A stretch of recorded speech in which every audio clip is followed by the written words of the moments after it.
You know Seattle didn't invent teriyaki, but we sure do claim it. And Aimee Rizzo from the Infatuation Seattle is here with their guide to the best teriyaki spots in town. Hello again, my friend. Hi, Kelly. Thanks for having me back. Oh my gosh, absolutely. You all are so plugged into the food scene, but remind everyone about Infatuation Seattle. Yes, so my job at the Infatuation is to provide restaurant recommendations for every situation.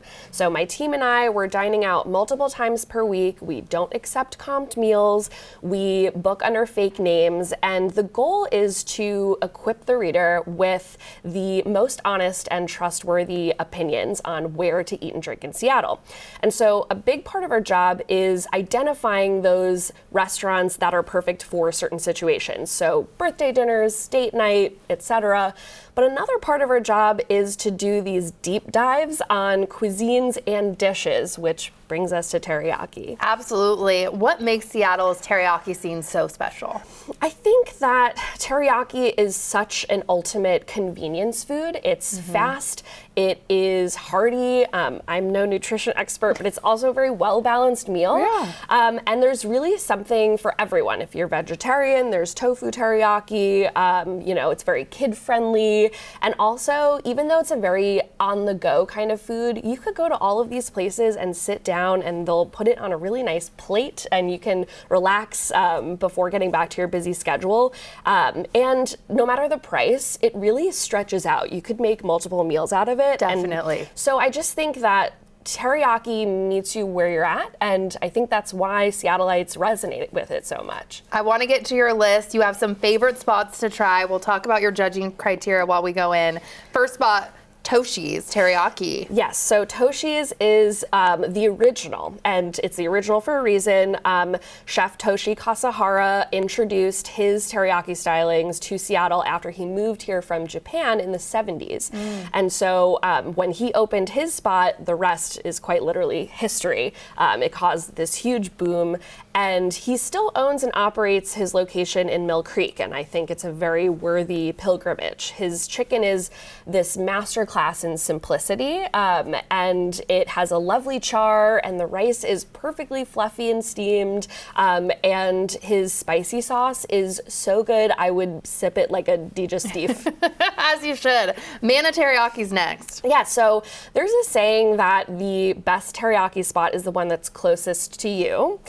And I will admit, Mana is the one that's closest to me. It's my neighborhood go-to. But my team and I did an experiment, you can find it on social media, where we each brought together our neighborhood go-tos to do a blind taste test, and Mana was the unanimous winner. I just think it's a very reliable North End choice. It's on Lake City Way, and they have also a lovely char, and their salad dressing is wonderful, and they're just so reliable. I think I've been around 50 times. My stomach is rumbling. Rainier Teriyaki's next. So Rainier Teriyaki, similar to Mana in that it's like the South End platonic ideal, whereas Mana is the North End. What I love about Rainier Teriyaki is that the marinade kind of seeps through the entire piece of chicken. It's not just on the outside. So you get this like very flavorful like soy sauce punch, and their salad dressing is very refreshing too at that intersection of like sweet and like sesame warmth. Yum, yum. Yasuko's is next. Yeah, so Yasuko's is also very much a classic, and they're located around Inner Bay. And what I love about their chicken is that it has the personality of Thanksgiving turkey, whereas like the other spots have this big, bold barbecue char. Yasuko's has more of a rotisserie kind of attitude. And what I love about their spicy chicken is that instead of sauce, they use a rub with lots of chili flake and lemongrass, which was a very unexpected ingredient that now I don't want teriyaki without. Unique. Okay, I've only been to a couple of these on the list, so I'm excited. Midori I have been to, so tell me about our last pick. Yes, everyone was telling me to go to Midori and to get this spicy garlic chicken. Is it technically teriyaki? I'm not sure, but it's really delicious.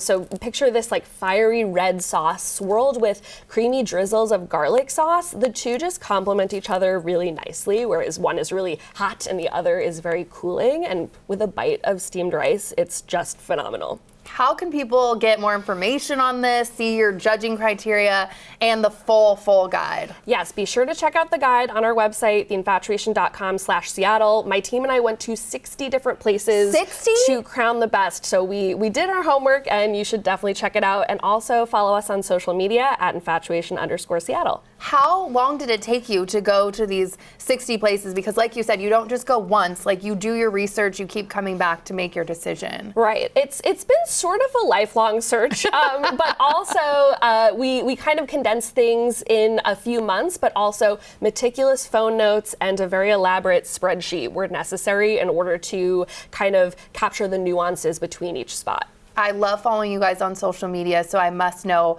what else are you working on? What's coming up? So spring has sprung, but we are already looking towards summer, so you'll have to stay tuned for all of our warm weather content coming out very soon. Oh, thank you so much. If you had to pick, could you even pick your favorite teriyaki? It would be the one that's closest to you, right? I think so. Manna is my tried and true. All right, well, I'm gonna maybe go there for lunch today. I think that's the plan. Yeah, I'll meet you there. Okay, great. Thank you, Aimee.